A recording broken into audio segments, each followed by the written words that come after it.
Hi guys, तो हम आ गए थे होटल वापस। तो शाम हो रही थी, तो बस शाम को ज़्यादा कुछ शूट नहीं कर पाई। तो बस ये देखिए बाहर का नज़ारा कुछ ऐसा था रात के टाइम। तो बस उसके बाद हम सो गए थे, तो हो गई थी अब सुबह।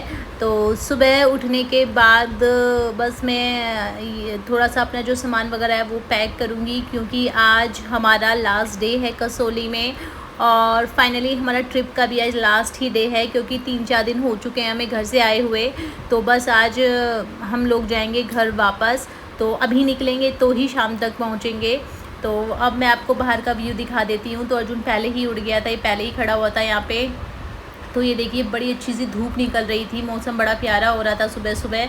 तो कितना सुंदर होता है ना, हिल्स की जो मॉर्निंग हो रही है, मॉर्निंग होती है हिल स्टेशन की, पहाड़ों की जो सुबह होती है ना, वो बहुत अच्छी होती है। और शाम में भी बड़ा अच्छा लगता है यहाँ पे।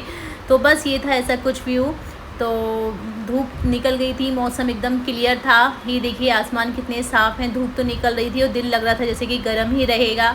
तो बस यहाँ पे अब पैकिंग करनी है, क्योंकि सामान जब आप कहीं जाते हैं बाहर, होटल में सब फैला ही पड़ा रहता है, तो सब उठा उठा के रखना है। चार्जर वगैरह सब चीज़ें, बड़ी छोटी छोटी चीज़ें होती हैं उनका ज़्यादा रहता है, क्योंकि बड़ी चीज़ें तो नज़र में आ ही जाती हैं। तो बस उनकी पैकिंग करेंगे। देखना कितने सुंदर हैं यहाँ पे। और ये ना कसौली में ज़्यादा भीड़ भाड़ भी नहीं है। देखिए घर भी कितनी दूर दूर बने हुए हैं। और ये तो होटल ही है जो मैं दिखा रही हूँ ना, इस टाइप का जो है ग्रीन वाला। रात जब मैंने कोई वीडियो भी शेयर करी थी, उसमें तो लाइट भी लगी हुई थी, इसमें शॉर्ट वीडियो शायद मैंने शेयर की थी। तो ये देखिए हम आ गए थे फिर ब्रेकफास्ट पे। तो ब्रेकफास्ट में यहाँ पे मैंने लिया था पोहा और सैंडविच, और अर्जुन ने पोहा नहीं लिया था, इसने सिर्फ और सिर्फ सैंडविच लिए थे और थोड़ा सा फ्रूट लिया था इसने। तो फ्रूट में वाटरमेलन लिया था। तो मुझे इनका जो फ्रूट्स मैंने भी लिए थे थोड़े से, तो पोहा मुझे इतना टेस्टी नहीं लगा। मुझे तो अपने हाथ का पोहा ज़्यादा अच्छा लगता है गाइज़। मैं कभी बनाऊंगी तो उसकी रेसिपी आपके साथ ज़रूर शेयर करूंगी। तो कुल मिला के पोहा मुझे बाहर नहीं अच्छा लगता, पोहा तो मुझे अपने ही हाथ का अच्छा लगता है। तो सुबह सुबह काफ़ी तेज़ी के साथ धूप निकल गई थी, और पता नहीं क्या मेरे कैमरे से कैमरा आ गया था, शायद नहीं हाथ आ गया था कैमरे के आगे। तो बस ये देखिए हम लोग यहाँ कर रहे थे ब्रेकफास्ट। और ब्रेकफास्ट में मैंने बताया ना पोहा मुझे कुछ खास नहीं लगा, लेकिन अब जो था वो खाना था। वैसे तो ब्रेकफास्ट में कुछ ये जूस था लीची का। ब्रेकफास्ट में और भी ऑप्शन थे, कटेज थे, और उसके अलावा छोले भटूरे भी थे। लेकिन छोले भटूरे सुबह सुबह नहीं खाए जाते, और फिर ट्रैवल भी करना था, तो इतना ऑयली तो नहीं खाया जाता। तो हमने तो बस हल्का सा पोहा खाया था, और थोड़ा सा कटलेट्स खाने का मन हो रहा था, तो बस थोड़े से कटलेट्स, थोड़े से क्या 2 कटलेट्स खाए थे। तो कटलेट्स में भी वो मज़ा नहीं आया जो अपने घर पे बनाए जाते हैं। तो इनकी रेसिपी क्या थी पता नहीं, पर ये देखिए बाहर से जो इनका कैफेटेरिया था, जो इनका रेस्टोरेंट था, वहाँ से भी कितना अच्छा व्यू था ना चारों तरफ। तो बस यहाँ पे हम ब्रेकफास्ट करने के बाद रेडी हो गए थे, हमारा सामान भी पैक हो गया था, और हम आ गए थे होटल के बाहर वाले एरिया में जहाँ पे पार्किंग थी। तो यहाँ पे मैं 1-2 अर्जुन को बोल रही थी कि 1-2 फ़ोटो क्लिक कर दे मेरे। तो यहाँ पे 1-2 फ़ोटो क्लिक कराएंगे, उसके बाद फिर सीधा बैठ जाएंगे कार में और जाएंगे सीधा अपने घर। रुकते रुकते जाएंगे, धीरे धीरे जाएंगे, क्योंकि शाम तक पहुँचेंगे। तो बीच में खाना वाना भी खाएंगे, क्योंकि सिर्फ यहाँ तो ब्रेकफास्ट ही किया था, और ब्रेकफास्ट में बहुत थोड़ा थोड़ा सा ही खाया था, ज़्यादा खाया भी नहीं गया था। और मेरे साथ पता है प्रॉब्लम क्या है, मुझसे ना सुबह सुबह बहुत ज़्यादा खाया भी नहीं जाता है। अपने घर पे भी मुझसे ज़्यादा नहीं खाया जाता, हल्का ही बहुत थोड़ा ही खाया जाता है। तो बस यहाँ पे हम बस अपनी बैठने के लिए तैयार हो रहे थे कि ये देखिए आ भी गए हम सामान लेके सब कुछ। तो बस अब बैठने जा रहे हैं कार में। धूप काफ़ी देखिए, पीछे देखिए आर्मी ट्रक जा रहे हैं। तो यहाँ ना एक कैंट एरिया है, यहाँ पे बस ये आर्मी वगैरह का ज़्यादा रहता है, तो उनके ट्रक वगैरह जाते रहते हैं। तो यहाँ पे हम लोग अपना सामान रख रहे थे कार में, तो क्रॉस चेक कर रहे थे कहीं कुछ छूट तो नहीं गया, क्योंकि एक बार मेरा कुछ सामान छूट गया था, तो तब से मैं बहुत केयरफुल रहती हूँ। तो बस अब हम बैठेंगे और जाएंगे घर पे। तो वैकेशंस हो गई हैं ख़त्म, अब लग जाएंगे अपने अपने काम पे।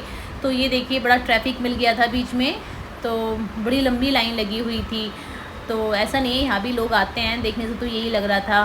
तो ये देखिए यहाँ पे एक छोटी सी शॉप है, शायद ये खाना वगैरह की, हाँ ये देखिए चाय खाने इस टाइप की शॉप है। तो छोटी छोटी शॉप्स लोग अपना साइड में खोल लेते हैं, और इन पे ना चाय वगैरह पीने में बड़ा मज़ा आता है। यहाँ पे चाय पियो, मैगी खाओ, इनमें अलग ही मज़ा आता है। वो मज़ा यहाँ पे आता है जो आपको बड़े से बड़े किसी रेस्टोरेंट में भी नहीं मिलता है। जी हाँ।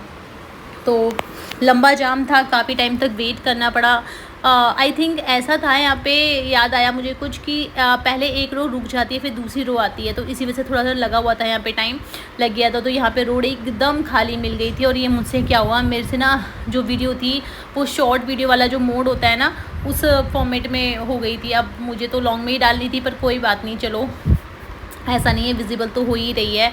तो ये आगे तक की सारी वीडियो इसी मोड में मुझसे डल गई है, शॉर्ट वीडियो वाले मोड में। तो ये देखिए रोड एकदम खाली थी आगे। तो हम लोग यहाँ से निकल आए थे, कसोली से हम आ गए थे, और अब हम ना उस पे आ गए थे, शिमला वाली जो हाईवे है वो वाला, उस पे आ गए थे हम। तो यार रोड बहुत लाजवाब है यहाँ की। जो शिमला हाईवे है ये वाला, बहुत ही बढ़िया, जितना मतलब इसकी तारीफ़ करूँ उतना ही कम है। तो रास्ते में हम रुक गए थे, तो यहाँ पे एक गार्डन सा बना रखा था, पता नहीं आपको सही से इस वीडियो में दिख भी रहा होगा या नहीं दिख रहा होगा। तो यहाँ पे देखिए गार्डन बना रखा था, तो हम यहाँ पे रुक गए थे, सोचा फ़ोटो वोटो क्लिक करा लेंगे, लेकिन इतनी गर्मी हो रही थी यहाँ पे, तो निकलते के साथ ही कार से हिम्मत ही नहीं हुई, फ़ोटो तो छोड़ो, खड़े होने की भी हिम्मत नहीं हो रही थी। तो साइड में मैंने देखा एक भेलपूरी वाले भैया भेलपूरी बेच रहे थे, तो हमने सोचा चलो उतरे हैं तो भेलपूरी खा लेते हैं। तो हमने यहाँ पे 2 भेलपूरी ली थी, तो सोचा भैया की भी थोड़ी सी, बेचारे धूप में खड़े हैं, उनकी भी थोड़ी सी, उनका भी मतलब उनकी भी इनकम तो खैर क्या ही हो जाएगी हमारे 30-40 रुपये से। तो यहाँ पे हमने भेलपूरी खा ली थी। उसके बाद फिर काफ़ी आगे ट्रैवल हमने किया था, तो भूख लगने लगी थी और हमें 3 बज गए थे। तो रास्ते में काफ़ी आगे आने के बाद में रास्ते में हल्दीराम में हम लोग रुक गए थे। तो ये देखें यहाँ के बड़ा अच्छा लग रहा था। और जिस टाइम हम यहाँ एंट्री कर रहे थे, बाहर इतनी गर्म गर्म हवा चल रही थी, मत पूछिए। आई थिंक टेम्परेचर भी 47 डिग्री के आसपास था, बहुत गर्मी थी उस दिन। तो यहाँ पे हमने अपना ऑर्डर कर दिया था। तो सबसे पहले हमने जो ऑर्डर करा था ना, पहले हमने करी थी पाव भाजी, और ये बड़ा अच्छा ऑप्शन था, उन्होंने टेबल पे स्कैनर डाला था, घर वहीं टेबल पे बैठो और ऑर्डर कर दो, क्योंकि लाइन में लगो तो बहुत टाइम लग जाता है। तो सबसे पहले हमने करी थी पाव भाजी ऑर्डर। पाव भाजी बहुत टेस्टी थी, नो डाउट। पाव भाजी हमने पूरी खाई थी, साथ में हमने ऑर्डर किए थे राजमा चावल। तो मैंने सोचा राजमा और चावल प्लेट में आएंगे जैसे कि आते हैं, लेकिन इनका अलग ही स्टाइल था। इन्होंने एक मिट्टी के बर्तन में थोड़े से राइस में ज़्यादा से ज़्यादा राजमा डाल के 2 प्याज लगा के दे दिए, वो हमने खा लिए थे। उसके बाद हमने ऑर्डर करे थे गोलगप्पे, और मुझे बहुत पसंद है यहाँ के गोलगप्पे हल्दीराम के। तो गोलगप्पे मुझे वैसे भी काफ़ी ज़्यादा पसंद हैं। तो यहाँ पे हमने गोलगप्पे ऑर्डर कर दिए थे, साथ ही साथ इसके पापा शायद चाय लेने गए थे, पानी की बोतल भी लेने गए थे, क्योंकि हमने ना जब स्कैन करा था तो हम भूल गए थे। तो यहाँ पे फाइनली चाय भी ऑर्डर कर दी थी। तो चाय जो थी वो हल्दीराम की मुझे काफ़ी पसंद आई, क्योंकि मुझे बाहर की चाय पसंद नहीं आती। आई होप आपको ये वीडियो पसंद आई होगी। वीडियो पसंद आई तो वीडियो को लाइक शेयर, चैनल को